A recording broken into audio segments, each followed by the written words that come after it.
Bueno, ¿cómo le va al segundo grupo? Buenas tardes, buenas tardes. Algunos ya Buenas tardes, estuvieron profe. bien. Hola, buenas ¿Qué tardes. tal? ¿Todo bien? Algunos con tal de arruinarme la sorpresa, se ponen a ver el final de la otra clase y me quitan todo el... No los puedo sorprender. Bien, todo bien. Acá estamos.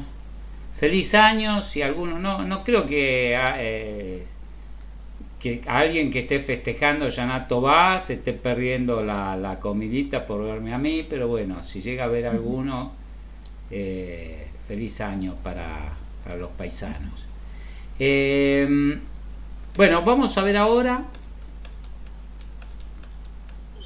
terminamos con el tema de energía. Yo les había mostrado en una parte que la robótica era así como un montón de cosas al mismo tiempo, y vamos a ver un grupo de cosas, las violetitas, ahora empezar a verla, que tienen que ver con, ya habíamos empezado la clase pasada por el lado de energía y por definición de máquina.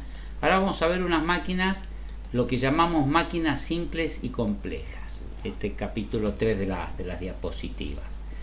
¿Qué es una máquina simple?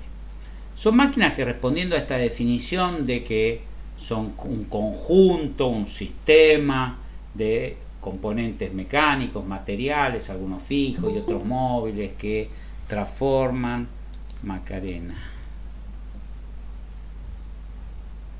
que transforman energía y todo eso. Bueno, estas lo hacen con la mínima cantidad de piezas, o sea, al punto de que algunos físicos, algunos científicos decidieron arbitrariamente,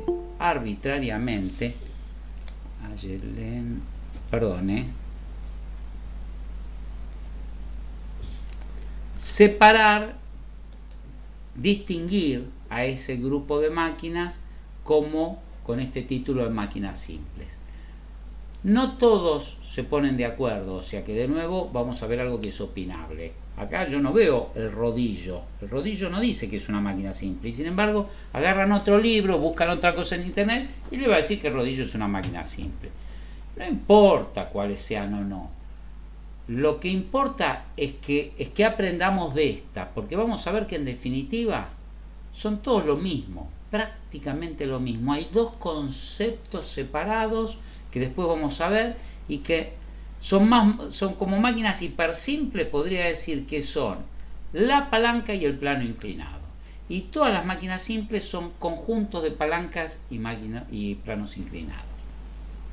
Empecemos entonces, la vamos a nombrar y la vamos a ver rápido. Nosotros, arbitrariamente, por el libro que yo elegí, por la diapositiva que elegí, ¿qué le llamamos máquina simple? Bueno, la palanca. ¿Qué es la palanca? La palanca, algo antiguo de siempre. Se le atribuye a Arquímedes, un griego, decirme, darme una palanca y moveré al mundo. Espero que sea Arquímedes, que no se lo estoy atribuyendo a alguien más, alguien que después googleé, pero no me diga ahora si no me hace pasar vergüenza. Darme una palanca y moveré al mundo. Digo, no importa cómo se llamaba el fulano, tan impresionados estaban por esta capacidad de una palanca de tener una ventaja, darle una ventaja mecánica a una persona, de tener una amplificación de fuerzas, que realmente decían, bueno, esto es solo un problema de magnitud, si yo pudiera seguir agrandándolo podría hacer cualquier cosa, no hay límites para esto. Y bueno, es esto, una palanca. Facundo Sosa.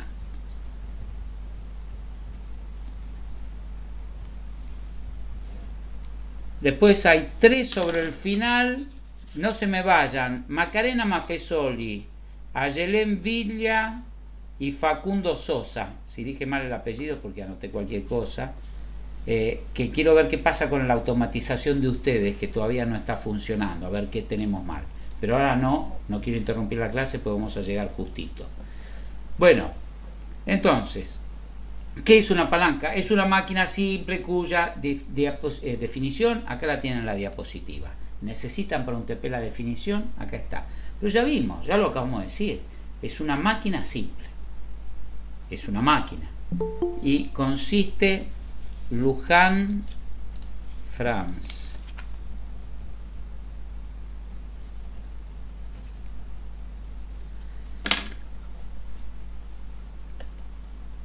Esta es la realidad, pero si yo la dibujo para analizarla más como un esquema, podría dibujarla así.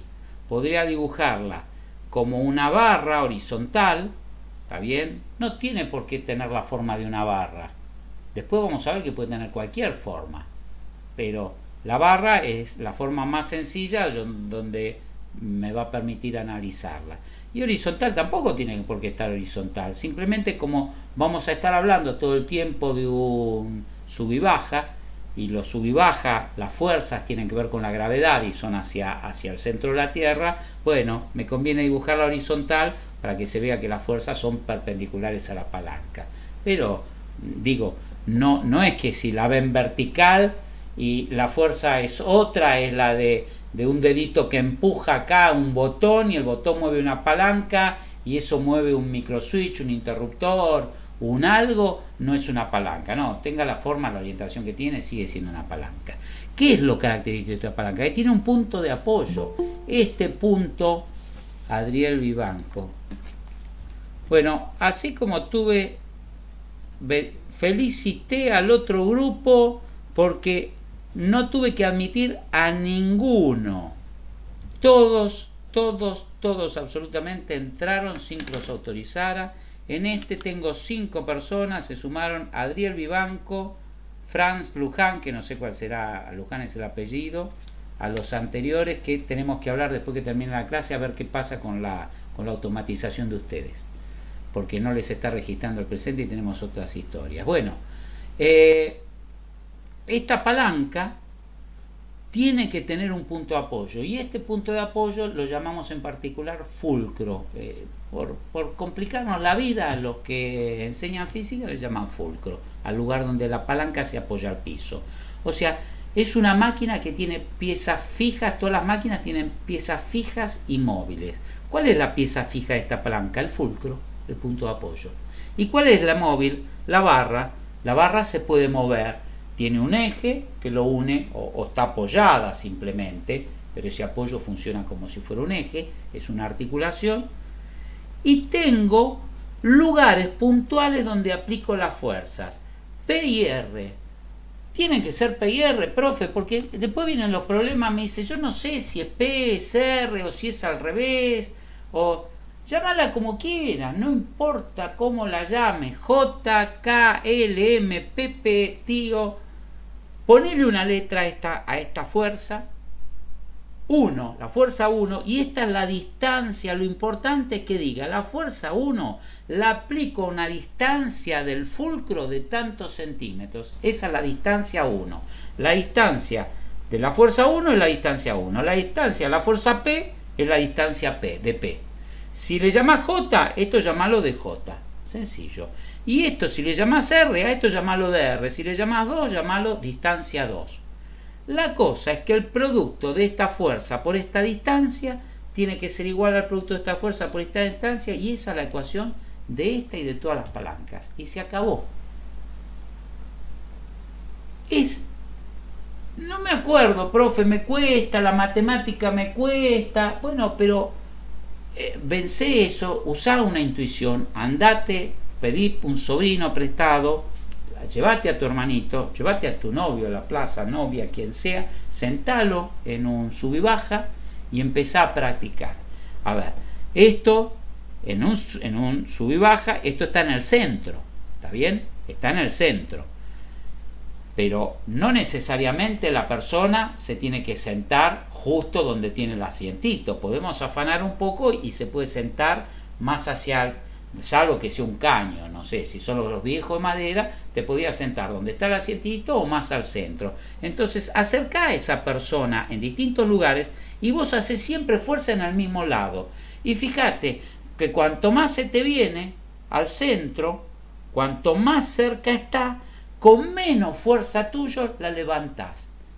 Entonces, está Melinda Benítez. Es muy desquiciante para mí estas interrupciones. Melinda Benítez.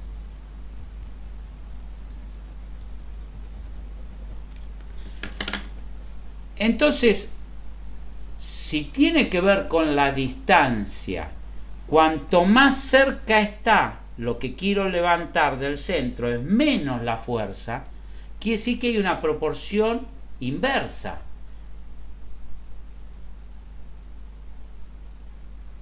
O directa, o qué. A ver cómo es esto. Cuanto más cerca se viene, más fuerza puedo levantar haciendo la misma fuerza yo. O sea que yo haciendo una fuerza de 1 kilo, puedo levantar en el otro extremo del sub y baja 1 kilo. Pero si está en la mitad del brazo de palanca, si se sentó en la mitad, puedo levantar 2 kilos. Y si está en la cuarta parte, yo haciendo 1 kilo, puedo 4 kilos. O sea que cuarta parte, 4 kilos. Disminuye la distancia, aumenta la fuerza. Quiere decir que entre la distancia de esa fuerza y la magnitud de esa fuerza, la proporción es inversa. ¿Por qué quiero resaltar esto?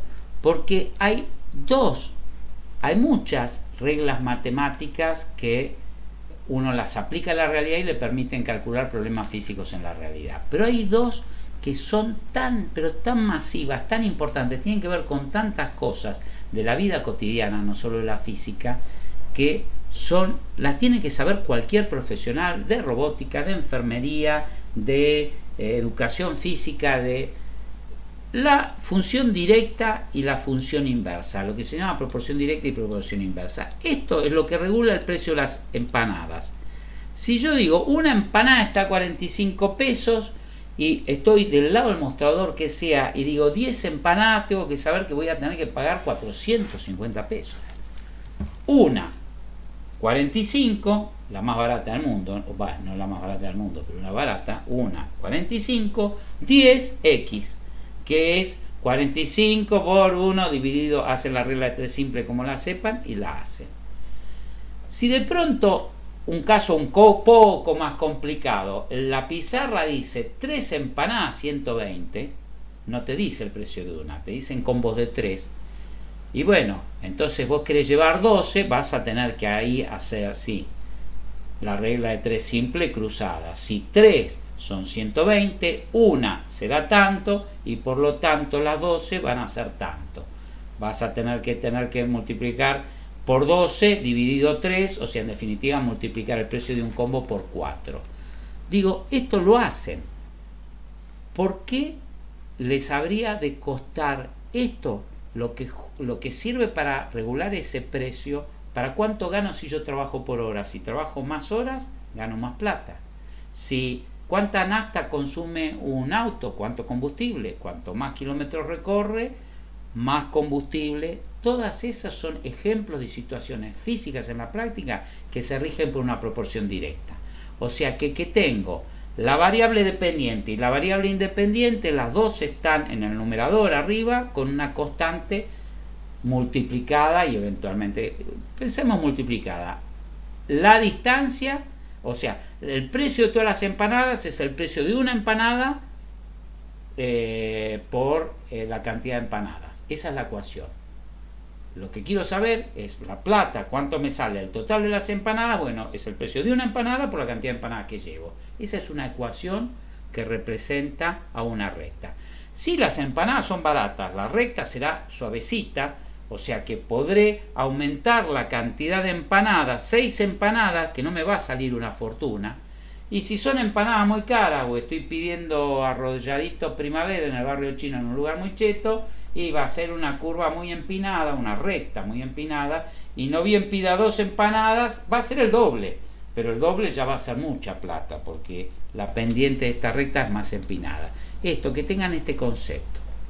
Esto otro es algo que también tenemos muy cotidianamente. Tengo que pintar, me llaman para cotizar, me dicen, Carlos, ¿vos pintás? Sí, yo puedo pintar paredes, y estoy necesitando un mango. Bueno, tenemos que pintar es una escuela, son 40 aulas, la Universidad de Única, 40 aulas, venite en sobreturno, después de dar clase de robótica, y bueno, a ver, ¿cuánto te va a llevar?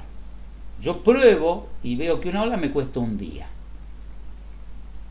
Y digo, bueno, 20 aulas son 20 días, proporción directa, hasta ahí. Un aula, un día, 20 aulas, me va a llevar 20 días. Pero me dice, no, tenemos solo 10 días para hacer el trabajo, porque empieza el otro cuatrimestre. 10 días, entonces 20 aulas, una persona. Necesito poner 2 personas, todos. Yo creo que acá no hay nadie que no se dé cuenta que si una persona tarda 20 días en pintar eso, con 2 personas va a tardar la mitad. Y que si pongo 4 personas voy a tardar la cuarta parte. Y si pongo 20 personas en un día, cada uno va a estar pintando un aula y hasta ahí voy bien. De ahí en más, está bien, no me funciona más, porque no puedo poner 10 personas a pintar el aula.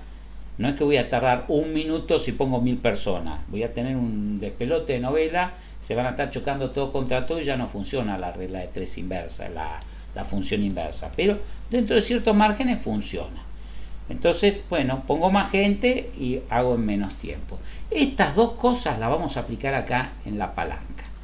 Porque la palanca, en la definición, yo fui rapidito, pero dice 2 cosas en rojo: fuerza y desplazamiento o velocidad.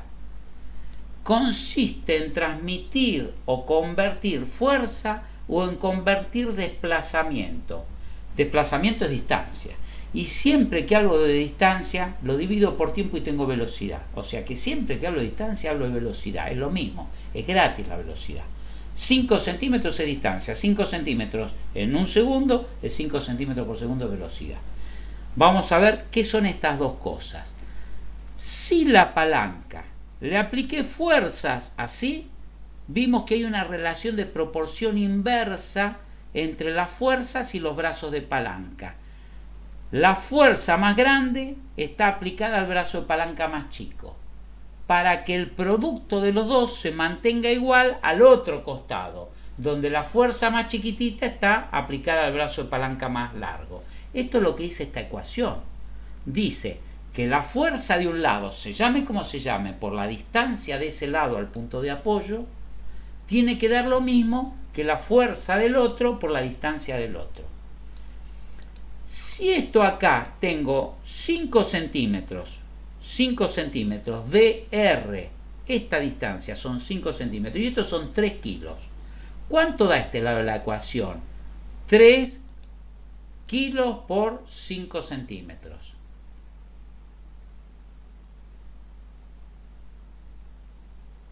15 kilos por centímetro.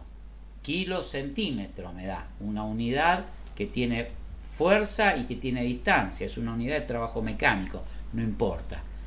15, me dio un 15, me quedo con el número 15. Quiere decir que esto también me tiene que dar 15.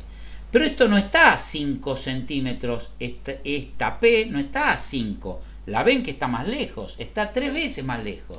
Está a 15. ¿Por cuánto tengo que multiplicar estos 15 centímetros? ¿Por qué fuerza P tengo que multiplicar los 15 centímetros para que me dé igual que los 3 por 5? Tienes un despeje. ¿Cuánto? Por 1. Tienes que hacer un despeje, digo. 1. Puede ser un despeje. Alguien dijo un despeje y está bien, pero intuitivamente, sin despejar, también me puedo dar. Sí, pero para que te quede la cuenta. Lo vamos a despejar. Te digo que tenés razón, no es que no tenés razón. Pero apelé primero para no nombrar la palabra despeje, que a algunos le da infarto. Hablé, dije, esto tiene que dar 15, esto tiene que dar 15. Tienen que dar igual. Los dos lados del igual tienen que dar igual, porque si no, no habría un igual en el medio. ¿Está claro? Una ecuación son 2 cosas que da lo mismo de los 2 lados. Entonces, si acá tengo 3 por 5, esto es 1 por 15. Fíjense que el 3, que nada, esto, lo que digo, proporción inversa. 3 más grande, la distancia más chica. Una fuerza más chica, una distancia más grande del mismo lado. ¿Cómo se pueden olvidar esto? Y si no, tienen la diapositiva. Pero digo, ¿en qué va a consistir un problema de esto? Que una de estos datos no los tengo. O me dan 2 distancias y una fuerza y tengo que calcular la otra fuerza.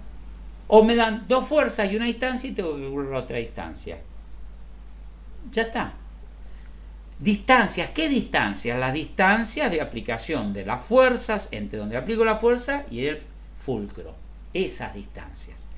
Porque esto, ahora sí, esta ecuación, voy a hacerle caso al que me dijo despejar, la voy a replantear de otra forma. Quiero poner las dos distancias de un lado y las dos fuerzas del otro. Entonces, este dr que acá me está molestando, no quiero que esté de ese lado.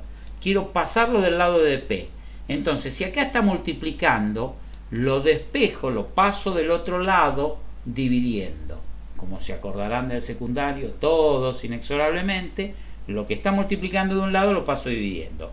¿Por qué? Porque los dos lados del igual, puedo mantener la igualdad. Si los dos lados del igual los divido por dp, por dr. Entonces, divido este lado por dr y divido este lado por dr. Ahora, dr dividido dr lo simplifico y me da 1. Y del otro lado me quedó dp dividido dr. O sea que en definitiva lo pasé del otro lado dividiendo. R es igual a P por dP dividido de R. Y ahora quiero P sacarlo de acá. P lo quiero bajar acá. Lo bajo de multiplicando a dividiendo. Pasa del numerador al denominador. Entonces me queda esta ecuación de acá. R dividido P es dP dividido de R. Y acá se ve la proporción inversa. R, que está arriba, la distancia de R está abajo. La fuerza R, la fuerza Pepe está arriba. La distancia Pepe está abajo del otro lado. Y la fuerza P que está abajo en un lado, la distancia está arriba. Están invertidos. La relación entre las fuerzas está invertida con respecto a la relación de las distancias. Si la fuerza esta es el triple que esta distancia es un tercio de la otra. ¿Está? Lo mismo visto de una forma, visto de otra. Y a esto le llamo la ventaja mecánica. La ventaja mecánica es la relación que hay entre las fuerzas, esa relación de 3 o de un tercio, dependiendo de cuál sobre cuál, como las puse, si al derecho o al revés. Pero no es lo único que hace una palanca. Si yo analizo cómo se mueven los extremos cuando la palanca, cuando le aplico una fuerza, la palanca al sub y baja se mueve. Entonces, ese chico que está de un lado está más alto ahora, recorrió un camino en línea recta, no, recorrió un camino como la punta de un compás, haciendo un arco de circunferencia, porque esto lo puedo pensar como un hilo clavado con una chinche acá y con un lápiz acá, lo giro manteniendo el hilo derecho y me haciendo un arco. Este arco es la distancia recorrida. Muchas veces en robótica vamos a usar las palancas para transformar movimientos. No me importan tanto las fuerzas. A veces sí importan las fuerzas, pero a veces lo único que quiero es multiplicar el movimiento. Por ejemplo, ¿dónde en robótica o en biología se quiere multiplicar el movimiento? Acá. Yo tengo esto, es una palanca. ¿Lo ven? Mi brazo. El codo, es un punto de apoyo. Si yo dejo todo el resto del cuerpo fijo, mi codo, mi brazo se mueve contra el codo. Punto de apoyo. Si yo acá estoy sosteniendo un peso y yo muevo el brazo así, esta es la resistencia, este es el peso que levanto. ¿Y con qué levanto el brazo? Con un músculo que se llama bíceps, que lo tengo acá y que está, no sé si se verá todo esto muy bien porque no estoy viendo qué se ve. Bueno, tendría que poner pantalla completa para que el profesor Monigote se vea bien dónde está el bíceps. Pero imagínense usted dónde está su bíceps. El bíceps está apenas un par de centímetros de distancia del codo. Ahí está enganchado el bíceps. ¿Alguien tiene el bíceps en la muñeca? ¿Alguien tiene algún músculo saliendo desde el hombro a la muñeca? No. El músculo lo tengo acá dentro de la piel, o sea que muy lejos del codo no puede estar enganchado, inervado. Está cerquita. O sea que si el músculo bíceps hace una fuerza, el brazo de palanca es entre donde está agarrado el músculo y el codo. Esa es la distancia. La fuerza que hace el músculo por esa distancia tiene que ser igual a la distancia del codo, que es el fulcro, a la mano, por la fuerza que soporta la mano, más el propio peso de la mano, más todo lo que haya en la mano. O sea, si la mano tiene una bolsa de compra de 10 kilos, así que la está sosteniendo, y el brazo pesa 1 kilo, esos 10 más 2, los 12 kilos, tienen que ser igual. Bueno, eso también es una palanca. Acá Vamos a poner una lupita a ver si lo pueden ver. Está medio clarito el dibujo, pero se ve que el punto de apoyo de la palanca es el codo, que el bíceps está tirando ahí donde está P, está muy cerquita del codo, a una distancia de P de 2 centímetros, por decir algo, no sé anatomía yo, digo 2 centímetros. Y ponerle que estos sean 50 centímetros, la muñeca donde está sujetando el peso de todo, la mano, la bolsa y todo, está a 50 centímetros. O sea que la ley que vimos esta, que fuerza por distancia es igual a fuerza por distancia, vale esté donde esté el punto de apoyo. Porque ustedes me van a estar diciendo, pero ahora el punto de apoyo lo tengo en un costado. Y antes en el sub y baja lo tenía entre la fuerza, entre la acción y la reacción. Es lo mismo, la ecuación que vimos sirve para todas las palancas de cualquier orden, de primero, de segundo y de tercer orden. Todas las palancas tienen la misma ecuación. Entonces quiere decir que P por 2 centímetros es igual a R por 50. Y que 50 dividido 2 es la ventaja mecánica vista desde el lado de la mano. O 2 dividido 50 es la ventaja mecánica visto desde el bíceps. O sea que 2 dividido 50 es 25. El bíceps va a tener que hacer 25 veces más fuerza para levantar la bolsa que el peso de la bolsa, porque está más cerca. Distancia chica, fuerza grande. 2 centímetros es menos que 50. Ahí va a estar la fuerza grande. Ahí van a estar la bolsa 10 kilos. 250 kilos va a tener que hacer fuerza del bíceps. 250 por 2 centímetros van a ser 500 algo. Y los 10 kilos por los 50 centímetros van a ser 500 algo. 500 igual a 500, lo que dijimos recién. ¿Da para entenderse? Entonces, ¿el brazo está diseñado para que el bíceps haga menos fuerza? No, al revés. El brazo está diseñado para que el bíceps se muera haciendo fuerza. Para levantar una bolsa de miércoles de 10 kilos tiene que hacer 250. El bíceps está diseñado para recorrer poca distancia, porque las fibras musculares soportan fuerzas grandes, pero no se contraen mucho. Contraerse 2 centímetros y bueno, se contrajo 2 centímetros, 2 centímetros, 3, 4 centímetros que se contraiga el bíceps acá, se va a multiplicar el movimiento a 4 centímetros que se contrajo acá. Mi mano se movió 40 centímetros, se movió 25 veces más arco. 25 por 4 me da 1 metro. No puede ser entonces 4 centímetros. Si acá se movió 2 centímetros, a 2 centímetros del pivot, entonces a 50 centímetros se va a haber movido de acuerdo a la ecuación esta. Bueno, conclusión. El bíceps está hecho para multiplicar el cuerpo humano, el diseño de los brazos, de dónde están los músculos y el largo de los huesos, están hechos para multiplicar recorridos, para que músculos que se contraen poca distancia logren movimientos muy amplios de mis extremidades, cosa de que yo con la misma mano y con los mismos músculos me pueda tocar la nariz y rascar la espalda y estirar y tocar a alguien que está a 70 centímetros de distancia. Entonces, nada. Pensando en el cuerpo humano, veo que acá hay una palanca que se llama de tercer orden, donde la resistencia está, la acción está a mitad de camino entre la resistencia y el fulcro, es tercer orden. ¿Qué otra palanca fácil de tercer orden recuerdo?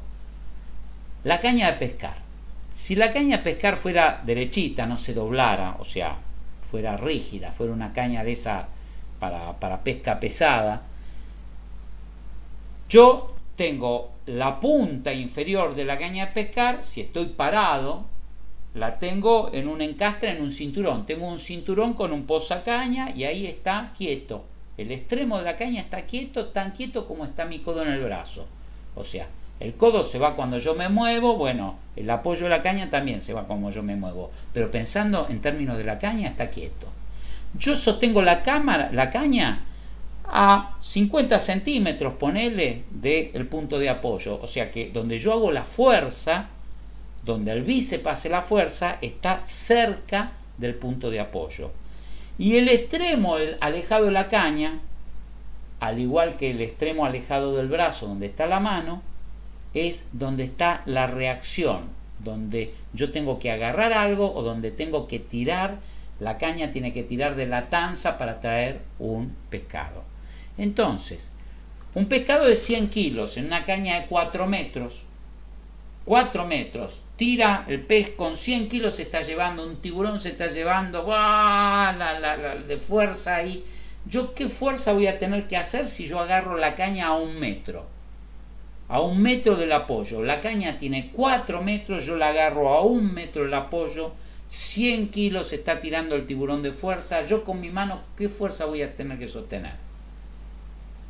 Mucho más grande, no más chica. La caña no me ayuda a disminuir la fuerza. Voy a estar como el pobre bíceps, 400 kilos. Voy a tener que estar verde, imposible. Le tengo que soltar el reel y que se lleve, lo tengo que cansar. Yo no puedo sostener 400 kilos. De hecho, me llevaría a mí puesto todo eso. No solo no tengo fuerza en el, yo peso menos, entonces el tiburón me lleva a mí, no yo lo traigo al tiburón. La caña de pescar, al igual que el bíceps, está hecho para que el extremo recorra mucha distancia. Yo, al pegar un cañazo para clavar, con que corra 10 centímetros, la punta de la caña se movió 40 centímetros, esa misma caña de 4 metros. La caña de pescar y el brazo son ejemplos de palancas de tercer orden, donde no están diseñados en multiplicar la fuerza. La fuerza al revés, tengo que hacer más fuerza que la necesaria, que la que pesa el objeto o que la que hace el objeto. Los que están diseñados en magnificar el recorrido, están pensados en esto, en que el arco que recorra la punta de la caña sea mucho más grande que el arquito que recorrí con mi brazo. Si mi brazo se retrajo 10 centímetros, la caña, el extremo de la caña se retrajo 40, porque yo estoy sosteniendo la caña a 1 metro del fulcro y la punta de la caña está a 4 metros. Quiere decir que la palanca también transforma recorridos y que este es, ya lo digo, es un uso utilísimo en sistemas mecánicos robóticos, como lo es en el cuerpo. Un brazo robótico de una máquina herramienta de una automotriz es un montón de brazos de palanca, uno conectado al extremo de la otra,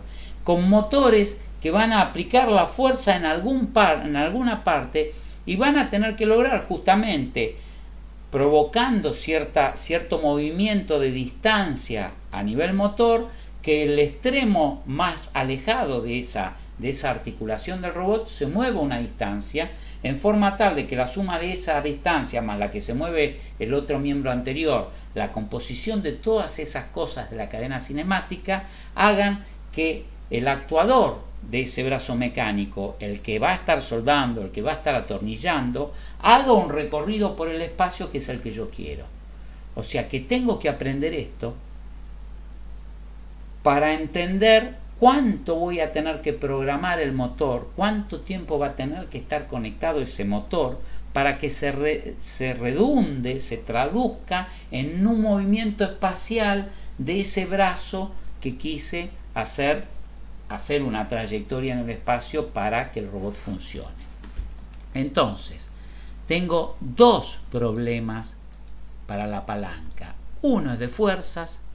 Con esta ecuación, la fuerza por la distancia no recorrida por la palanca, por la distancia a la que está la fuerza del centro de la palanca. Esta distancia es la que está del centro, no la que recorre.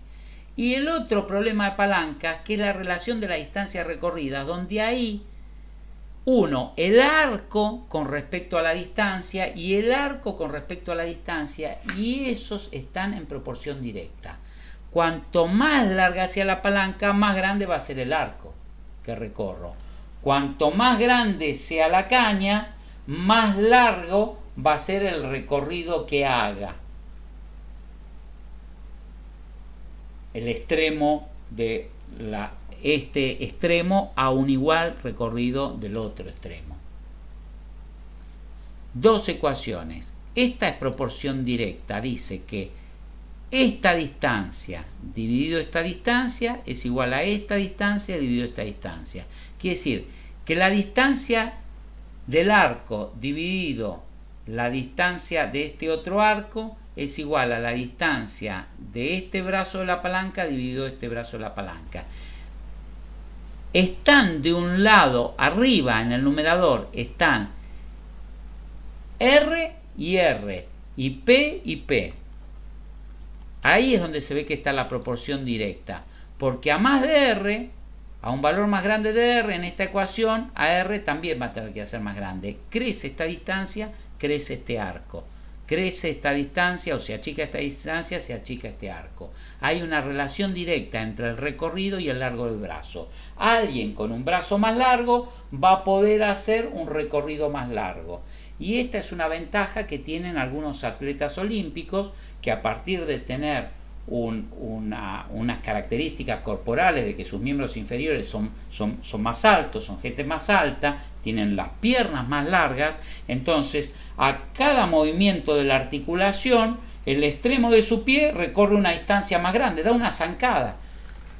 Esto se ve, uy, mirá, es tan alto que pega, da un paso y es una zancada, se decía antes, como que hace una distancia de 1 metro, mientras alguien con un nene chiquitito da pasitos a la misma velocidad y resulta que recorre una distancia chiquitita.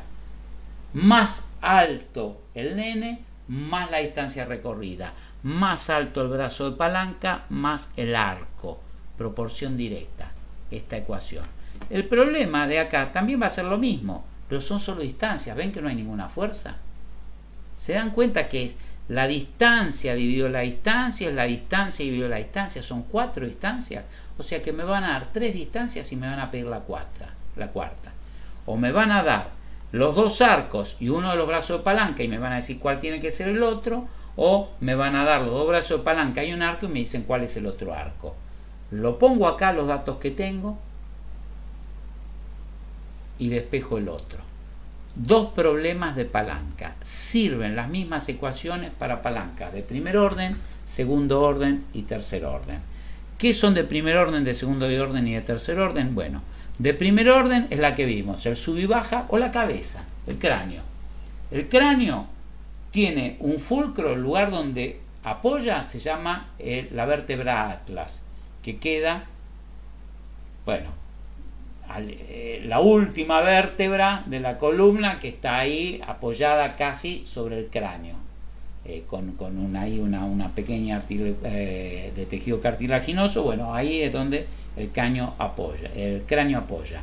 ¿Y quién hace la fuerza para hacer sí o no?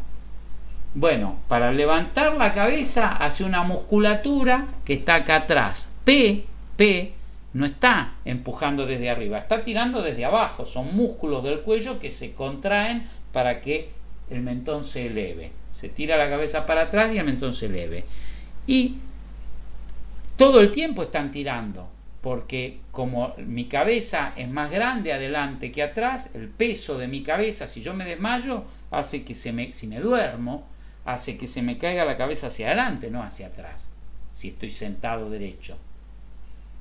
Para que se me caiga hacia atrás tengo que tirarla yo medio a propósito, es medio forzado, pero lo normal, si estoy en equilibrio, es que esto pese hacia adelante.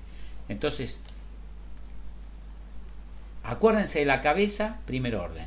Acuérdense del bíceps, tercer orden. De segundo orden, ¿cómo es? Y bueno, ¿qué cambia? El apoyo también. El apoyo está en un costado. Segundo y tercer orden, el apoyo está en un costado. En primer orden, el apoyo está en el centro. Lo que se permutan son los lugares de la acción y la reacción.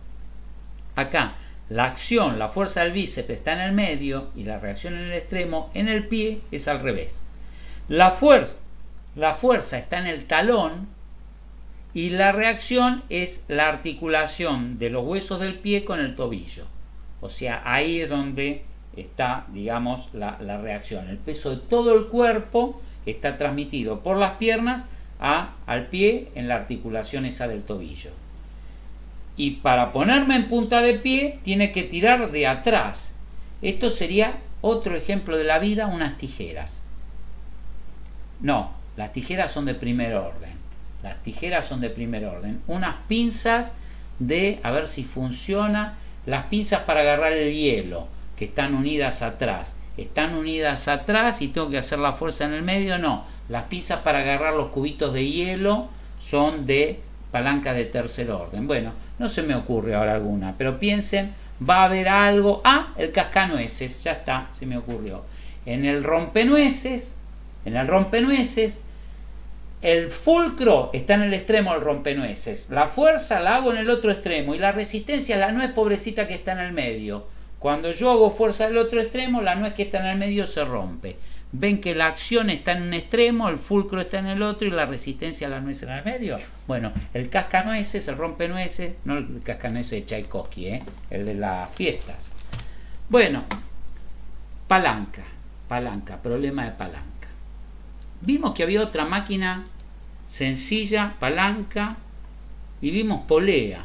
La polea, ¿qué podemos ver de la polea? Es una rueda, ponerle que es de madera, de plástico, de fundición, no importa qué, pero tiene una canaleta por donde va una soga y tiene un eje por donde la rueda esa gira, y ese eje está agarrado por una horquillita de metal. Piensen en la roldana de la soga de colgar la ropa. O sea, todo el mundo habrá visto una roldana. Está enganchada, o sea, el ejecito y todo el armazón que tiene alrededor termina en un ganchito. Eso es T. T representa la fuerza con la que la roldana tira de esa anillita, ese tornillito, digamos, con cabeza en anillo, donde enganché la roldana, o donde sea que la enganché. Y por el otro lado la soga pasa a través de la roldana y vuelve. Bien, y puedo pensar esto un poco más. Es una máquina sencilla, sí, parece que es una máquina sencilla, pero la puedo entender un poco más intuitivamente. ¿Qué pasa si la dibujo así? ¿Qué pasa si dibujo? Bueno, esto es el centro de esta máquina. ¿Tiene partes fijas y móviles? Sí. ¿Cuál es la parte fija? Y el soporte que está agarrado a la pared o al techo o a donde sea. El eje y todo lo que la sostiene a la polea del techo, lo que le permite engancharse, o sea, todo lo que está representado acá. Y esto que ven ahí, esa cosita ahí con rayitas a 45 grados, es lo que se llama un amure, un empotramiento, un encastre. Es algo fijo. Eso es la parte fija de la máquina. Ahí es como la tierra, ahí es donde estoy agarrado de la tierra. No importa la tierra, hablo del planeta Tierra, hablo de lo que no se mueve en términos relativos. En este caso sería el techo. Ahí es donde está agarrada esta polea del techo. Si veo la polea, veo que la soga se despega de la polea hasta este punto. Acá toma contacto con la polea, va pegadita, tocando el borde de la polea hasta acá, y acá se despega de nuevo. O sea que la soga, no, acá está como abierta la soga, estoy tirando medio de costado, pero imaginemos que yo estoy tirando de abajo. La polea es la polea que está arriba del mástil de la bandera, yo estoy debajo del mástil de la bandera, izando la bandera, entonces tengo mi fuerza va hacia abajo, y la soguita del otro lado que sube la bandera también va hacia abajo. ¿No quieren una bandera? Bueno, pongan un balde de albañil, pongan esta polea más grande, no una rodanita chiquitita, sino ya una importante, atada de un palo en un cuarto piso, y están subiendo un balde de mezcla. Desde abajo tiran con la soga 1 metro y el balde sube 1 metro. Tiran 10 metros, el balde subió 10 metros. Porque la misma soga que se chupa de acá es la que baja por acá. O sea que no puedo que tire 1 metro y que del otro lado suban ni medio metro ni 3 metros. Es la misma soga en este caso que da la vueltita. O sea que si de acá salió 1 metro de soga, acá se tuvo que haber metido 1 metro de soga, ¿sí? Pero veo otra cosa más. La distancia del punto donde se despega la soga de la polea, donde ya no, la polea no le sirve de nada a la soga, o sea, esta parte de acá abajo de la polea está porque está, pero yo en ese momento la podría cortar y dejar una barrita acá, una barrita horizontal uniendo atadito en este extremo el balde, atadito, o la bandera, atadito en este extremo la soga que está tirando el albañil, y en el centro atadito con una soguita del techo sujetando esa palanca. Entonces, cuando el albañil tire 1 milímetro con 10 kilos, el balde va a subir 1 milímetro del otro lado con 10 kilos. ¿Por qué? Porque esta distancia es igual a esta. La distancia de R es igual a la distancia de P. Si esto lo pienso como un brazo de palanca, ¿no? Pienso que esto es una palanquita que está instantáneamente, imaginariamente, se acaba de inventar una palanca uniendo estos 3 puntos.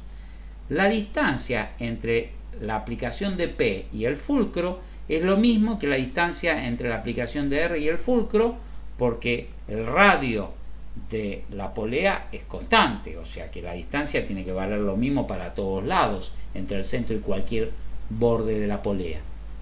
Entonces, si son iguales las distancias, y esto es una palanca, la ecuación de la palanca R por dr es igual a P por dp, ¿sirve? Sí, claro que sirve. Pero ¿qué pasa? ¿dr cuánto va a valer con respecto a dp? Vale lo mismo. En la polea, dr vale lo mismo que dp. Entonces podría simplificarlos. Si vale 15 centímetros y acá 15 centímetros, lo tacho de los dos lados. ¿Y qué me queda? R igual a P. Me queda esto, me queda esta ecuación. R igual a P. O sea que el albañil, cuando tire 1 metro de soga, va a recoger 1 metro de soga del otro lado. La bandera va a subir 1 metro. Y si tiré con 1 kilo, del otro lado subí 1 kilo. O sea que no gané nada, no tengo ventaja mecánica.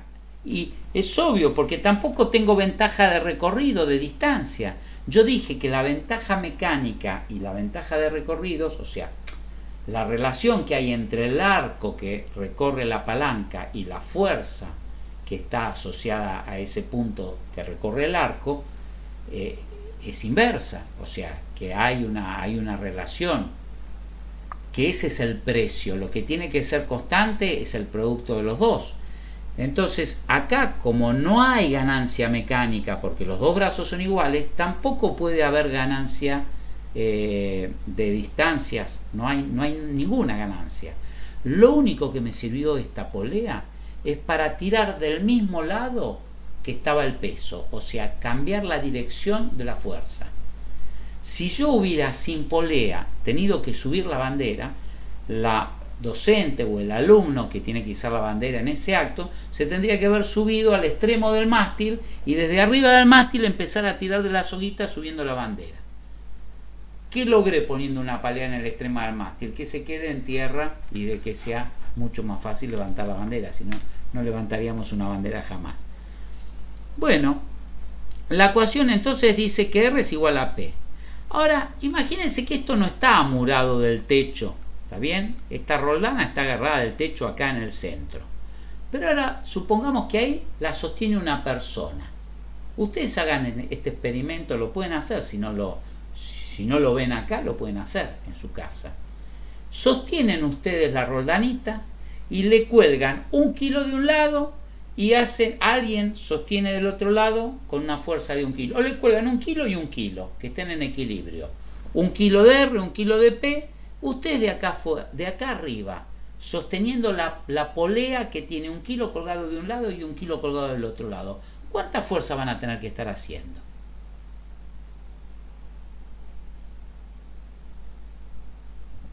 El doble. ¿Alguien más? ¿Todos entienden que es el doble? ¿O alguno no ve que es el doble?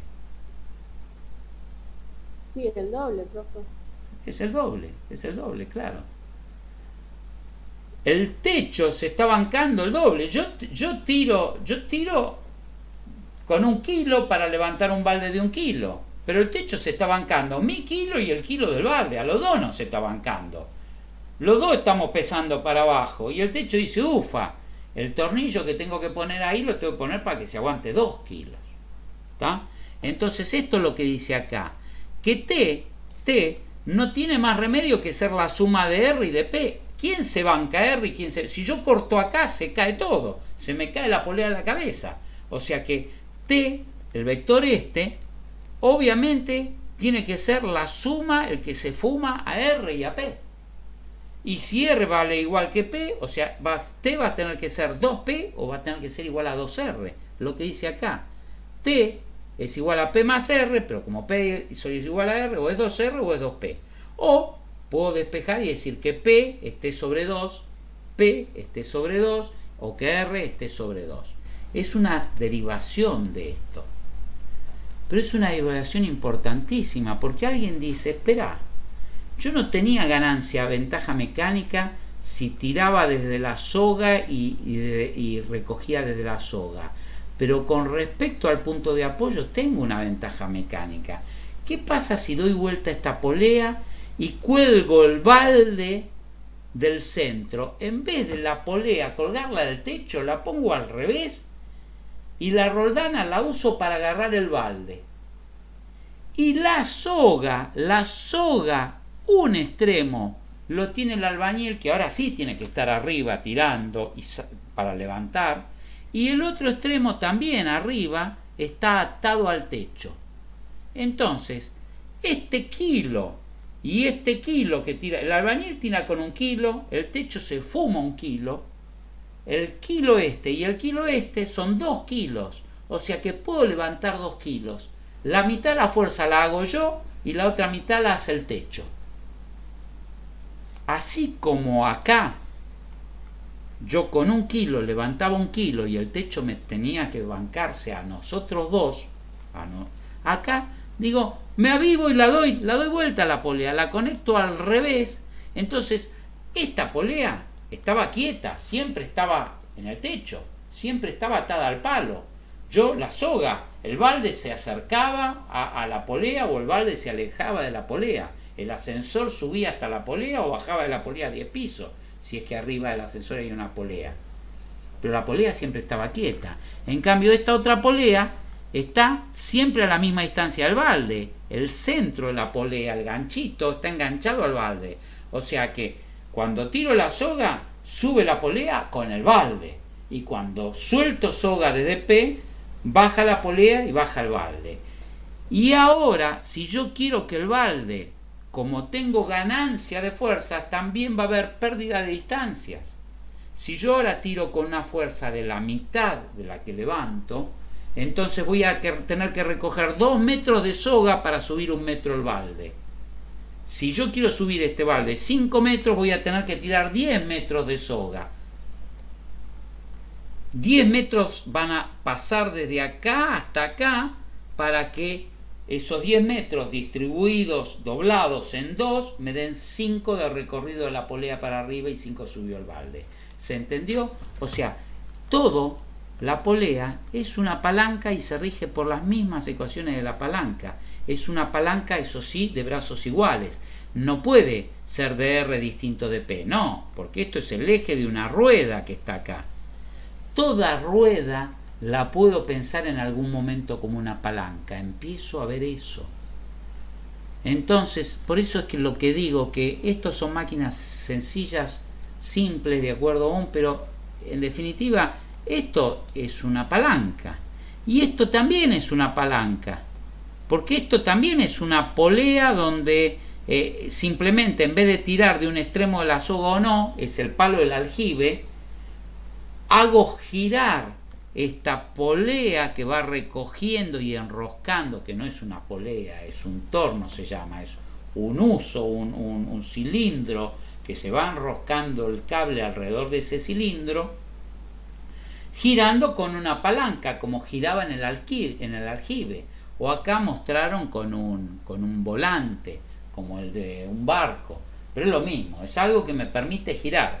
Si di una vuelta a este volante, este uso este cilindro dio una vuelta y entonces se recogió un perímetro de ese cilindro de soga, un perímetro, o sea, 2 pi radios de ese coso de soga se enroscaron alrededor, y a 2 vueltas se va otro 2 pi radios se enroscaron alrededor. Cada vez más soga va a estar enroscada acá, más corto va a ser la soga que queda libre, y el balde con agua va a estar cada vez más cerca de la boca del pozo hasta que salga por arriba. También se puede analizar como palancas. Tenemos estos 3 de abajo, que son el plano inclinado, la cuña y el tornillo, que todos se pueden analizar como planos inclinados. ¿Qué es un plano inclinado? Bueno, un plano inclinado es manejar un auto por una ruta que tiene una pequeña pendiente hacia arriba. Yo estoy subiendo una sierra o un terreno más alto, no necesita ser una sierra, pero uno piensa en algo que de golpe sube. Entonces, no importa, la ruta sube, está un poquito inclinada para arriba. Yo venía con el auto en quinta a 120 km por hora, estaba todo bien, tranquilo, sin tocar, sin cambiar mi pie del acelerador, dejándolo exactamente donde estaba antes. Resulta que la ruta empieza a tener ahora pendiente.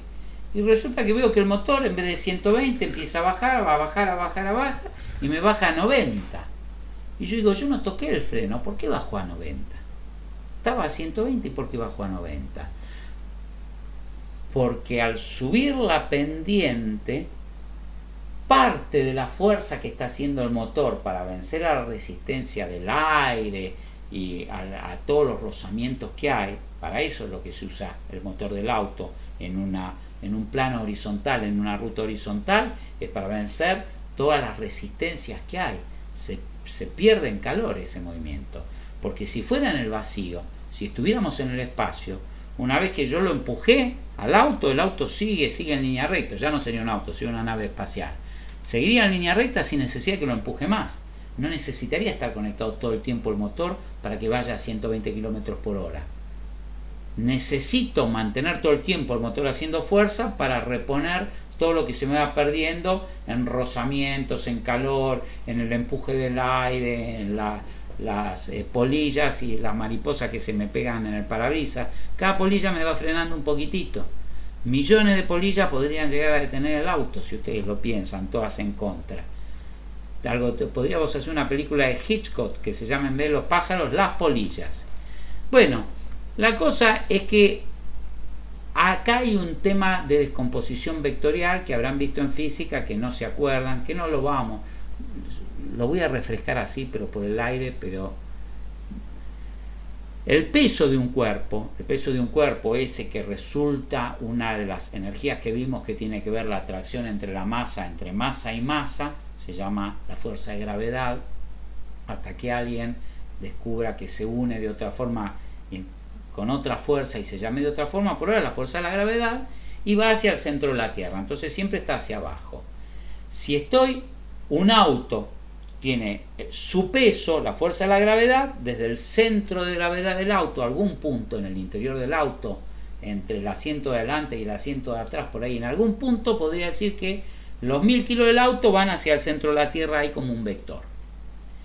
Y si quiero descomponer ese vector en algo paralelo a la ruta, a la superficie del terreno por donde va el auto, me da que no hay descomposición. Si ustedes se acuerdan, para la descomposición vectorial en dos sentidos perpendiculares entre sí, podía descomponer un vector, estaría bueno poder dibujarlo, pero va a ser un lío. Pero había un vector, lo podía descomponer en dos direcciones proyectándolo. Tenían que ser perpendiculares entre sí, hacía el método del paralelogramo. Por el extremo del vector hacía una paralela a un eje, una paralela al otro, y donde cortaban esas rectas a los dos ejes, ahí eran el tamaño de los dos vectores. Era un método gráfico. La magnitud del tamaño de los vectores indicaba las fuerzas. Si yo quiero hacer eso, cuando estos dos ejes son así, uno está completamente perpendicular al peso, No hay descomposición en la perpendicular, no hay forma de que este peso del auto tenga una componente transversal a él. Ahora, cuando el auto empieza a subir una pendiente, el peso ya empieza a tirar no para perpendicular al plano de apoyo, sino empieza a tirar hacia el centro de la tierra oblicuo al plano de apoyo. Estoy buscando la lupa para ponerlo de nuevo. Ven que acá la fuerza no está perpendicular al plano de apoyo, porque el plano de apoyo ya se inclinó. Entonces voy a poder descomponer esta fuerza en algo que va a ser perpendicular al plano de apoyo y en algo paralelo al plano de apoyo. Cuanto más empinado sea la pendiente, la componente paralela cada vez va a ser más grande, más grande, más grande. Y cuanto más suave sea la pendiente, más chiquita, más chiquita, más chiquita, hasta que esto, cuando sea horizontal, esta flechita va a ser 0. O sea, mi motor no va a tener que hacer fuerza para vencer a la fuerza de gravedad, al peso del auto. Pero cuando subo una pendiente, además de vencer el rozamiento, las polillas y la deformación de las gomas y todo eso, también voy a tener que hacer una fuerza para vencer a la fuerza de gravedad. Entonces, no le va a alcanzar para alcanzar la misma velocidad final, porque tiene que hacer más fuerza que antes. O sea, el motor hace la misma fuerza, pero no toda la usa para lo mismo, entonces desacelera el motor. Y cuando subimos una pendiente, necesito cambiar la marcha, poner de quinta, poner cuarta, poner tercera, poner segunda. Y si necesito subir una trepada muy fuerte en algún camino muy bravo, y tengo que poner primera, y a veces con primera tampoco me alcanza. Necesito decir, bueno, hasta que no me compre el Jeep, por acá no puedo subir, porque sin un 4x4 no puedo subir esas pendientes. No le da la fuerza al motor, hace que me embriague y no logra subir. Esto hace de que al subir por cierto plano inclinado, la fuerza que yo hago para empujar, para vencer a la gravedad, sea una partecita de todo el peso. Una cosa es agarrar una piedra o un auto de 1000 kilos y levantarlo a un primer piso. Nos juntamos 10 personas y decimos, bueno, vamos a subir este auto, vamos a subirlo así al primer piso. Las petunias lo vamos a subir entre 10. O sea, no sé cuánto pesa un auto, pero debe pesar más de 1000 kilos, porque yo igual 100 kilos no puedo levantar. Podría levantar 60, 70, 50 de una bolsa de cemento me cuesta, un poco más puedo levantar, 2 bolsas de cemento no puedo despegar del piso. Habrá quien pueda, por supuesto. Pero digo, 10 personas normales no pueden levantar un auto en vilo. En cambio, 10 personas normales sí pueden empujar por la rampa el auto, haciendo fuerza, se van a desgañitar, pero lo pueden empujar por una rampa y subirlo al primer piso. Bueno, por eso es que todo prueba, parece que hay ya evidencias, que no es que dicen, creo que, sino que se encontraron evidencias de construcción de rampas en las pirámides. O sea que sí, que las pirámides, los esclavos se quedaban haciendo fuerza, pero en una rampa de tierra que arrancaba de varios kilómetros antes, iban llevando esta piedra de varias toneladas sobre rodillitos para que no se clavaran la tierra, para que no hubiera resistencia. Pero bueno, esta función de que el ángulo descompone la fuerza la tenemos en esta máquina simple que se llama cuña. La cuña es un pedazo generalmente de metal que es así, tiene un filo, tiene una parte donde es muy estrecha, un vértice, una puntita muy afilada, y tiene una parte de arriba muy grande. Cuando empiezo a clavarla, 10 kilos de fuerza así en la cuña para meterlo dentro de una madera me hacen quizá 200 kilos de fuerza de costado. O sea, sería como si la cuña separara las dos paredes de madera con muchísima más fuerza que la que me cuesta a mí clavarlo. O sea, la cuña me está multiplicando las fuerzas por un fenómeno similar al del plano inclinado, descomposición vectorial.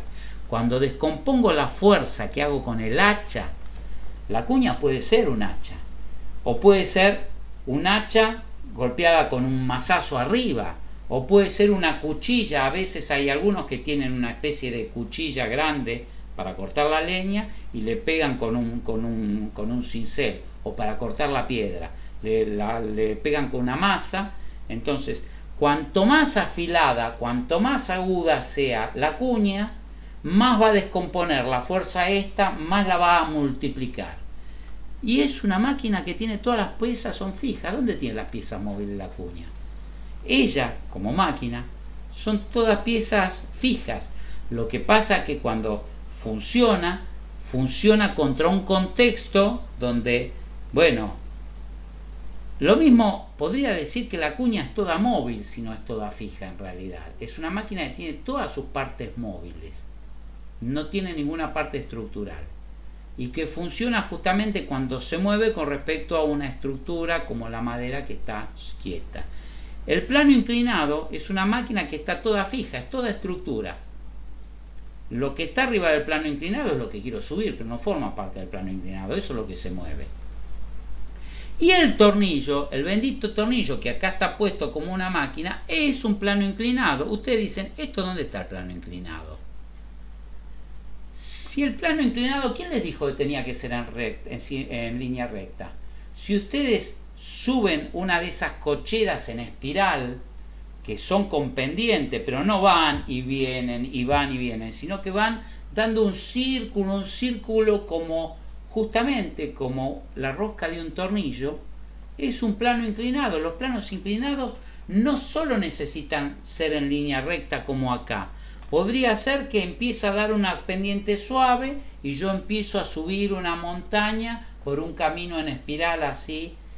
Más parece de un cuento de estos, esa cosa así, de un dibujito, de un cuentito, que de una montaña real. Nunca vi una montaña con un camino rodeándola así en espiral, pero bueno, si este camino me las arreglo para, usemos un poco la imaginación, para enroscarlo alrededor de un cilindro, resulta que esto acá, esto planchado era un plano inclinado. Planchado era un plano inclinado, pero si lo enrosco resulta que son los filetes de un tornillo. Cada vuelta que doy de un tornillo es como si moviera la piedra, esta es la tuerca y el plano inclinado es el tornillo. Cuando giro el tornillo con respecto a la tuerca es como si empujara el peso por el plano inclinado, la distancia esa que fueron rozando uno con el otro, tuerca y tornillo. Si al girar una vuelta por el tamaño de la tuerca y el tornillo tuvo que recorrer 5 centímetros la zona de contacto entre el tuerca y tornillo, bueno, es como si hubiera subido este peso por esa rampa 5 centímetros. Y bueno, si hago 1 kilo para girar el tornillo de fuerza, dependiendo del ángulo, cuanto más suavecito sea el ángulo, más va a ser la multiplicación de fuerza, pero más el recorrido que voy a tener que hacer. Acá pasa lo mismo. Esto me permite levantar grandes pesos con poco fuerza. Tengo mucha ventaja mecánica en cuanto a fuerza, pero tengo que recorrer mucho más camino que si hubiera subido verticalmente esto. Acá capaz que tuve que andar 500 metros para subir 10 de alto. ¿No era más corto subir 1 tonelada 10 metros de alto de un piso al otro, 3 metros, que traer esa tonelada del auto durante 5 cuadras subiendo una pendiente? Sí, bueno, era más breve esto, pero esto no lo pude hacer, en cambio esto sí. Digo, ninguna máquina inventa energía. Si alguien le dice que hay una máquina en movimiento perpetuo, los está estafando. Toda máquina está transformando una energía de una forma en otra. Si algún día existiera el movimiento perpetuo y fuera probado, cuando lo crean es porque estamos hablando de un laboratorio de física donde encontraron que una partícula subatómica en ciertas condiciones especiales se comporta como una máquina de movimiento perpetuo. Pero algo grande, algo del tamaño de así de unos centímetros, de unos milímetros, imposible. Entonces, cada vez que algo gana en algo pierden. Si ganan en hacer fuerza, van a perder en recorrido, en el tiempo durante el cual tuvieron que hacer esa fuerza. O sea, es como decir, pago al contado o pago en cuotas. Las cuotas son más chiquititas, pero la pago durante muchísimo tiempo. Contado, qué esfuerzo, pero lo pago en una sola vez y después me olvido. Bueno, acá es lo mismo. Un plano inclinado es como un plan de cuotas para levantar un peso. Bueno, dicho esto, que tenemos una idea más o menos de numéricamente de cómo hacer dos tipos de problemas de palanca y conceptualmente de cómo es la proporción directa, cómo es la proporción inversa y cómo funcionan varias máquinas. Vamos a ver ahora máquinas un poquito más complejas, no mucho, todavía no vamos al robot, veremos un cachito. Vamos a ver una bicicleta. Estas viejas bicicletas de la época de Carlitos Chaplin, o vaya a saber por qué época, que no eran mountain bike, no tenían caja de cambio y ni siquiera tenían rueda de neumático. Esto era un aro de hierro, o sea que agarrabas una piedrita, agarrabas un pocito y agarrate Catalina, porque ¡pum!, te daba contra el Lupita. Entonces resulta que una de las palancas que hay acá es que hicieron un sistema de amortiguación con el asiento. Dijeron, el asiento lo ponemos en mitad de una palanca, o sea, pensamos que todo el peso de la persona que está sentada ahí está acá en mitad de esta palanquita corta.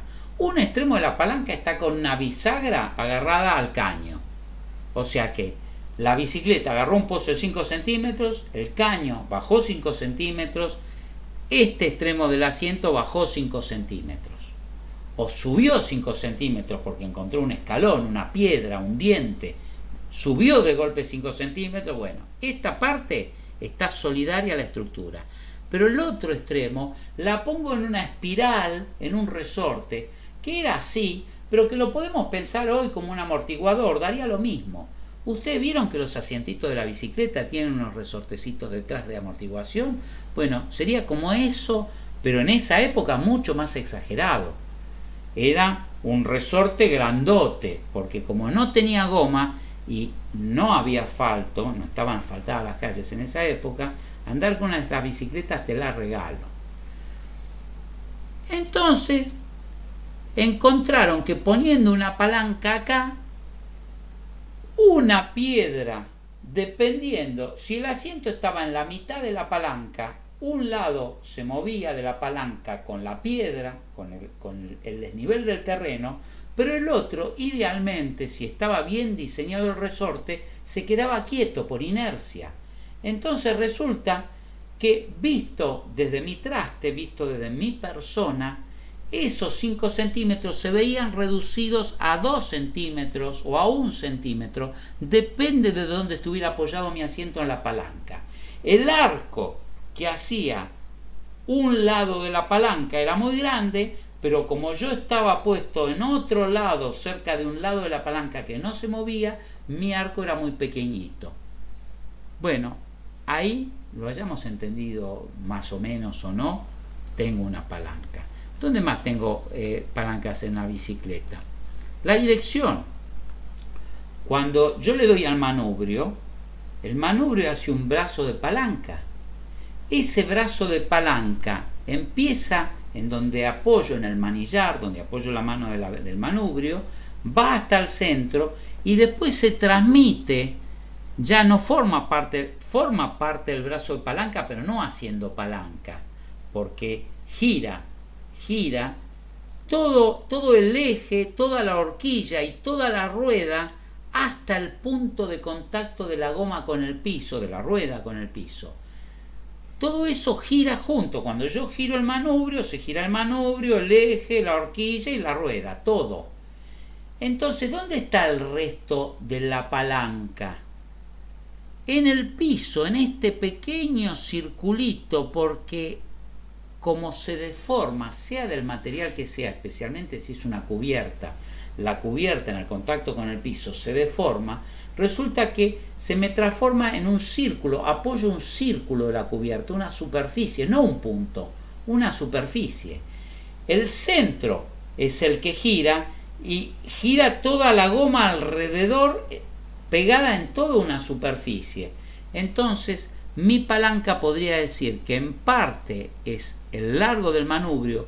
Más largo sea el manubrio, más fuerza voy a tener. Más grande sea el volante del auto.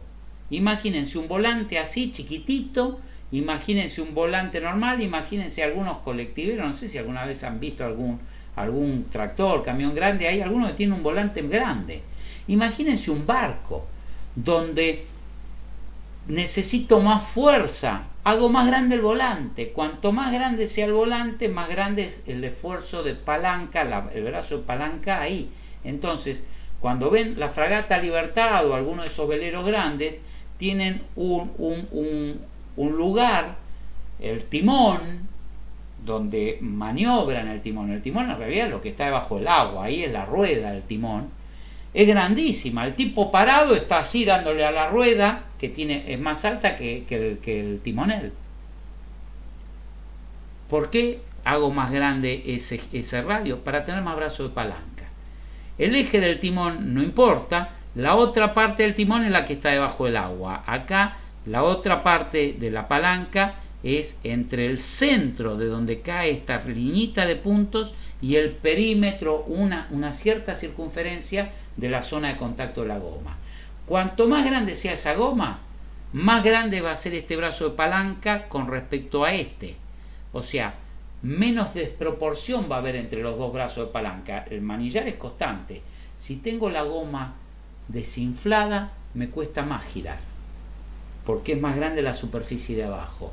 Cuanto más inflada está la goma, más chiquitita la superficie de contacto, porque la goma está más dura, se deforma menos, y entonces más suave la dirección de la bicicleta. Lo mismo pasa con un auto viejo, de esos que no tenían dirección hidráulica. Vos agarrabas un Renault 12 y si tenía la goma bien infladita, movías con el auto apagado, ¿no? El auto estacionado, movías así y la podías mover. Tenía la goma desinflada, andá a moverla, te costaba y la goma desinflada arriba, en un piso de piedra con rozamiento, imposible. Bueno, digo que acá tenemos brazos de palanca. ¿Dónde más? Que es el más importante. Acá se muestra el brazo de palanca, o sea, como si fuera un disco. No necesita la palanca ser un palito. Estamos acostumbrados a pensar que las palancas son palitos porque siempre vemos en todos los dibujitos palitos, es una barreta, es una barra, es una caña de pescar, es algo que es largo y finito. No, podría ser un círculo como el de un timón. La rueda del timón es circular y sin embargo, cada vez que agarro, de donde apoyé la mano en el volante y el centro donde gira el volante, ahí se me arma una palanca instantánea. Es como que todo el resto donde no estoy agarrando no sirviera de nada. Si yo de todo el volante me quedara solo con un pedacito de madera entre donde agarré el volante y el eje, alcanzaría. Yo podría poner una llave fija, una llave de esas mecánicas fijas, sostenida a la tuerca del eje del volante y mover el auto con esa llave así como si fuera una palanca. Tiene forma de círculo macizo para que me sea más cómodo agarrarla, pero la palanca es lo mismo. Esto es muy importante que lo vean, porque esto es lo que me va a permitir entender la polea de recién y me va a permitir entender los engranajes que van a venir la clase que viene, porque los engranajes son palancas, son ruedas con dientecitos, pero en un momento dado un solo diente está apoyado con un diente, el diente de un engranaje con el diente del otro, y en ese momento hay una palanca entre ese diente que está apoyado y el eje, y el otro diente y el otro eje, y puedo entender cómo funciona el engranaje a partir de entender esas palancas. Y todo el resto del engranaje no sirve para nada en ese momento. Un segundo después, ese diente se fue y está tocando otro diente. Ese va a ser el diente que ahora sirva. Y el anterior ya no sirve para nada. Bueno, lo que decía es que tienen otra palanca, la más importante de esta bicicleta, es donde la que forma el pedal por un lado y la rueda tocando al piso por el otro. Podría pensar que el eje de la rueda delantera, en este caso que es la rueda de tracción, El eje es el fulcro, es el punto de apoyo de esa palanca. Por mitad de la palanca, en alguna parte intermedia de la palanca, yo apoyo el pie y hago fuerza hacia abajo durante un instante para dar la pedaleada. Esa fuerza me va a hacer girar la palanca un cierto ángulo. Se me va a girar alrededor del fulcro. Y ese ángulo me va a empujar la bicicleta para adelante, haciendo una fuerza de reacción contra el piso. O sea, la fuerza de mi pie se va a transmitir hacia el piso. Es como si yo hiciera fuerza en el piso acá, una fuerza opuesta a R. Pero no la hice acá en el piso. Si yo hubiera hecho fuerza en el piso, esto hubiera sido una patineta. Apoyo el pie y hago fuerza para atrás con la patineta. Si yo voy en una bicicleta y voy haciendo fuerza directamente con el pie contra el piso en vez de en el pedal, acá haría directamente la fuerza R. Tanta fuerza hago con el pie como la de resistencia que necesito para mover la bicicleta. Pero si yo hago fuerza acá más arriba, va a ser menor o mayor, de acuerdo a lo que vimos de palanca. Si la distancia del pedal al fulcro es más chica que la del punto de reacción al fulcro, esta fuerza va a ser mayor o menor que esta. ¿Qué es mayor? Mayor. O sea que en estas bicicletas el pedal estaba puesto ahí no para disminuir la fuerza de la pedaleada, para ganar velocidad. Esto es como el bíceps, como la caña. Lo que hacía el tipo es con mis piernitas doy una vueltita así con el largo de mis piernas, pero la rueda esta, que era una rueda así de alta, si vieron algunas películas eran ridículas, había bicicleta que te caías de eso y te desnucabas, necesitabas un seguro para andar en bicicleta especial. Dabas una vueltita y andaba como 3 metros, porque al ser tan grande, una vuelta de eso tenía un perímetro, iba rápido. La idea se hacían con ruedas grandes para ir más rápido, no para que disminuyeras. O sea que eran como, esta relación de multiplicación hubiera sido como una caja de quinta. Era para ir rápido. Sin pendiente. Con esta bicicleta no trataba de subir una pendiente porque no subías. ¿Dónde funcionaba más? Con una rueda más chiquitita era o sea, la relación entre la rueda y el diámetro del pedal cada vez más cercano a 1 era mejor para subir pendientes, pero no para velocidades. Bueno, nada, como para seguir familiarizándonos con esto de que yo puedo pensar las palancas como palitos, pero las puedo pensar como discos. La rueda podía ser perfectamente un disco y el pedal podría no tener un solo lugar donde apoyo el pie, sino que yo lo puedo apoyar en una cinta de goma redonda, un disco con una superficie de goma, y yo apoyo el pie y hago así como deslizándome, como o para adelante o para atrás, como con la patineta. Hago girar esta rueda, hago girarla, y al hacer girar esta rueda, se gira esta rueda que está pegada. Son dos ruedas que están solidarias, pero que tienen distintos radios. Entonces, el brazo de palanca de la fuerza que voy a tener que hacer acá tiene que ver con el radio de esta rueda. Y la otra fuerza, la de la resistencia, va a estar proporcionada con esta rueda. Esta fuerza por esta distancia va a tener que ser igual a esta fuerza por esta distancia. Se llamen como se llamen. ¡Pum!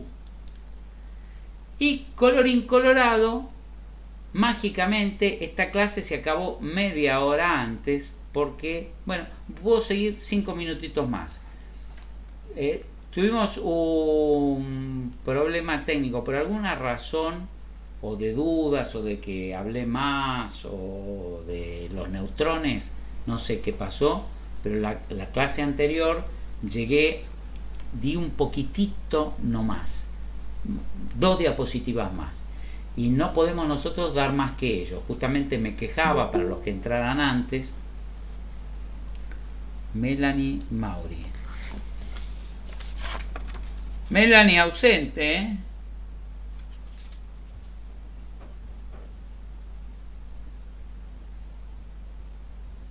Estás entrando en la media hora final. Bueno, justamente con los que entraron un poquito antes a la clase, estamos hablando de que el objetivo hace 2 clases de esta clase es de que hoy dirá el trabajo práctico 2.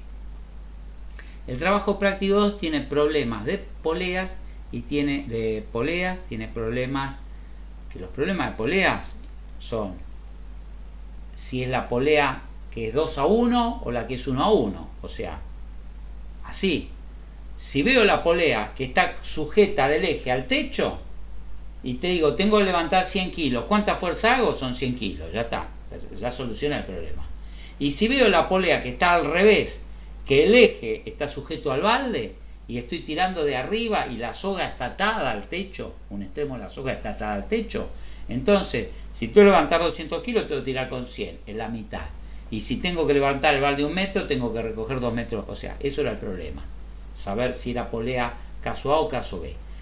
Palanca, primer grado, segundo grado y tercer grado, o primer orden, segundo orden y tercer orden, da lo mismo. La fuerza por la distancia entre esa fuerza y el fulcro es igual a la fuerza por la distancia, la otra fuerza, como se llame, por la distancia de la otra fuerza al fulcro. Estén en la misma línea o estén en cualquier otra línea, da lo mismo, es esa ecuación para fuerzas. Y para distancias, como ya vimos, hay una proporción. El arco con respecto a la distancia de la palanca, de ese punto, la distancia de ese punto al punto de giro que hace que se marque el arco, es proporcional a el otro arco, o sea, más grande la distancia, más grande el arco, más corta la distancia de ese punto, más chico es el arco que recorren. Y de engranajes había problemas que tienen que ver con una relación de dientes y de todo eso. No lo vamos a poder llegar a ver en esta clase, con ustedes podría porque falta media hora, pero no pude en la otra clase, o sea que no vamos a hacer ese trabajo práctico ahora. Pero se me ocurrió una idea, no puedo seguir postergando. En la clase anterior no se los dije porque no se me había ocurrido la idea, pero tuve una idea brillante, que es que les voy a hacer ahora el trabajo práctico 3. El 2 no tienen todos los elementos para hacerlo y no lo puedo romper en un trabajo, pues si no quedaría muy chiquitito. El trabajo práctico 3 es un trabajo que van a tener que jugar con un jueguito para celulares, ¿está bien? Que se llama Light Hour. Hasta el año pasado se podía correr también en computadora, pero a partir de este año, por un problema de un programita que ya no admite más el Windows, que es el Flash Player, no se va a poder correr en la computadora, o creo que no, salvo que tenga una computadora muy vieja, con un sistema operativo viejo, no van a poder. ¿Después puede poner el nombre en el chat? Sí, no, lo voy a hacer más sencillo.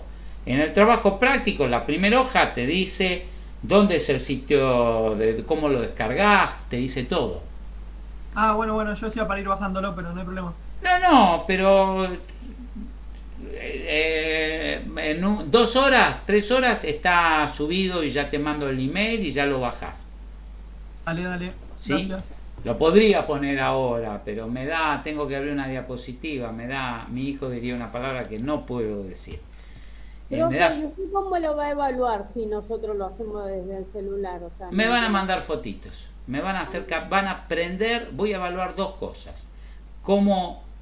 Primero, es un programa de sentido común, o sea, no hay que saber programación, hay que pararse, ya lo van a ver, lo pueden hacer todos, tiene varios niveles de dificultad, o sea que alguno puede ser que haya un nivel que se quede pensando un rato largo y que no lo saque.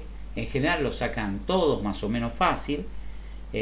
Simplemente es gráfico, hay que decir a ver qué hace, salta, sube un escalón, acomodar una serie de cositas, muy sencillo, y paulatinamente les va complicando.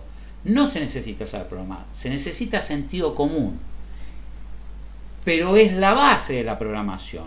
Lo más importante de la programación es el sentido común, no saber el lenguaje. Generalmente muchos programadores se preocupan si yo no sé y no piensan, van y se ponen a codificar sin pensar primero. No, es al revés. Primero hay que pensar, hay que modelar el problema, hay que definir una estrategia, y después me pongo a codificarla. El último paso es codificarla. Entonces, esas partes de programación son las que vamos a ensayar con ese jueguito. Y van a aprender otra segunda cosa, que es cómo hacer capturas de pantalla con el celular. El que no lo sepa va a aprender a cómo hacer captura de pantalla con el celular, que le va a ser útil en muchas cosas, y cómo enviarme esas capturas de pantalla, adjuntármelas a un trabajo por el campus a través de la aplicación del celular, o se la mandan por WhatsApp a un grupo de ustedes mismos. Hay varios secretos para compartir una foto que saqué del celular. La puedo a través de la cuenta de Gmail, la puedo ver desde la computadora, la saco desde el celu y después la veo de la computadora, o la puedo enviar a un grupo de WhatsApp de yo mismo. O sea, hago un grupo de alguien y mío, un amigo y mío, nos ponemos a los dos en el grupo. Yo esto lo hago en todos mis celulares, llamo un grupo que se llama Apuntes, para que empiece con A. Entonces lo pongo a mí y me pongo a mí, y no bien hice el grupo, después lo borro a mi amigo, entonces quedo yo solo en el grupo y me mando yo cosas a mi WhatsApp. Lo uso como un anotador. Entonces saco una foto y se la mando a mi WhatsApp, lo abro desde la computadora, después el WhatsApp, y tengo ahí mi mismo WhatsApp con mi misma foto, o la nota, o el audio que grabé, o el mensaje, o lo que sea. Es una forma de tener un anotador sin tener otro programa, usando el mismo WhatsApp y sin molestar a nadie. Hay memes que dicen que esto también se puede hacer con una ex o con alguien que nos tenga bloqueados. Un grupo con alguien que nos tenga bloqueados también lo puedo, pero es peligroso. No, ya no se puede, profe. No, ya no se puede. Pero igual yo no probaría, porque algún día nos desbloquean y resulta que tienen ahí nuestras confisiones íntimas. Bueno, digo, esto que parece algo que no es de robótica, no es de robótica, pero es que a los que les cueste más la tecnología, que googleen para su modelo de celular, ¿qué tengo que hacer para hacer una captura? Si el botón del volumen y al mismo tiempo y la vertical, ¿y dónde se guarda? ¿Y cómo lo recupero de ahí? ¿Cómo lo encuentro? ¿Y cómo? Lo tienen que hacer, porque es así, el mundo viene así, y van a tener que sacar una foto de un paciente, una foto de cualquier cosa, y lo van a tener que compartir. Bueno, en este caso me van a compartir el trabajo práctico así. El trabajo práctico tiene las instrucciones de todo, el propio trabajo práctico. Ojo, que es declarativo, tiene un formulario electrónico que van a decir: alcancé el nivel 1 de la parte 1, alcancé el nivel 2 de la parte 2, ustedes me dicen lo que alcanzaron o no, y eso le va a dar el puntaje. Pero me tienen que mandar la foto cada uno, o fotos de la pantalla de la computadora, si lo lograron hacer en la computadora, o captura del celular, o lo que sea, demostrando cada uno. Y comparo, miren que hay fotos que yo puedo saber si una foto es la misma que se copió uno con el otro. O sea, no todas las fotos son iguales, son distintas no solo en tamaño, sino aunque ponga el mismo celular en la misma resolución, tiene marcas. Y me fijo alguna de esas cosas cuando sospecho. No invierto mucho tiempo, pero tampoco me gusta, digamos, que que alguien no se tome el trabajo. Se van a divertir, les va a gustar, y después vamos a sacar un montón de conclusiones en un par de clases a partir de eso. Esto es un trabajo individual, no colectivo, donde lo importante no es que busquen ayuda. Lo importante es que ustedes se enfrenten con una situación y sufran no saber cómo, y proporción de eso va a ser el placer cuando encuentren la vuelta de cómo. Es como hacer unas palabras cruzadas en la playa. O sea, el placer no solo es el placer de lo hice yo mismo, sino que el aprendizaje va a surgir no de cómo lo hicieron, sino del proceso de pensamiento de hacerlo. Ese es el aprendizaje que quiero. Si alguien se copia los resultados, bueno, se está estafando a sí mismo, me está estafando a mí, digo, pero no le sirve nada. Y no se van a divertir tampoco. Entonces háganlo. Cuando lo veamos, vamos a ver todas las conclusiones que podemos sacar de un juego sencillo. Y el trabajo práctico 2, ahora va a pasar a ser trabajo práctico 3, y recién se lo voy a dar la clase que viene cuando terminemos de ver engranaje. Así no nos demoramos, porque ya se nos viene la fecha del parcial y tengo que tener 3 trabajos prácticos hechos. Si no, resulta que va a ser todo un desastre. Después vamos a tener todos los trabajos juntos. Profe, ¿no era que no había parcial, dijo? Bueno, pero hay una nota de parcial. Se nos viene la nota del parcial, tiene una fecha. Yo no puedo poner la nota al primer Sería como parcial. promedio. Claro, es un promedio ponderado de 3 trabajos prácticos. Y no dije que iba a ser así, dije que lo más probable es que fuera así y dependía de un montón de cosas, pero va a ser así, va a ser así. O sea, pero creo que no fui Esta es así. la grabación de la primera clase. ¿Qué? Esta es la grabación Es la grabación de la primera clase, pero mirala porque generalmente suelo dejar una puerta abierta a cambiar de idea. Pero no cambié de idea, o sea que va a ser así como decís vos. Voy a dar tres trabajos prácticos, se van a ponderar, no es el promedio en partes iguales, depende de su grado de complejidad, van a tener una parte distinta en el promedio, pero, por ejemplo, sacarse 10 en uno va a equivaler a tener 4 puntos, sacarse 10 en el otro va a equivaler a tener 3 puntos y 10 en el otro otros 3 puntos. Entonces 4 más 3 te dan los 10 puntos que vas a tener parcial. Si tuviste la mitad en los todos, de nuevo vas a tener 2 en el de 4, 1,5 y 1,5. Bueno, que da lo mismo, digo que como no son igual de difícil todos los trabajos prácticos, no todos contribuyen de la misma forma a la nota final. Bueno, dicho esto, los despido. Una duda más. Sí, una duda y me quedan 2 diapositivas que les dije que les iba a mostrar, que les mostré al otro curso. Decime tu duda. Entonces nos va a corregir por separado los trabajos. Sí, ¿quién dijo que no? No, como dijo el promedio, pensé que no. Promedio, cada trabajo tiene una nota. El Listo, promedio sí. de las notas da el promedio de las notas. No, cada trabajo tiene su nota individual. Bueno, lo que quiero darles último es que una palanca puede ser esto que parece la serpiente del Principito después de haber comido el elefante, o vaya a saber qué, y un par de piedras más también. ¿Por qué no podría funcionar? Si esto es rígido, si esto no se deforma, si yo acá muevo este extremo, le aplico una fuerza de 1 kilo y la distancia de este punto en línea recta, no viajando por la palanca, no es la distancia media por la palanca, es la distancia de la línea recta imaginaria que hay entre acá y acá. Yo siempre le dije la distancia entre el punto de apoyo de la fuerza y el punto del fulcro. No medida sobre el brazo de la palanca. La distancia recta es la línea acá. Mido con 1 centímetro entre acá y acá. Y mido entre acá y acá. Y si estas distancias y estas fuerzas son las mismas que tenía acá, eso es lo mismo.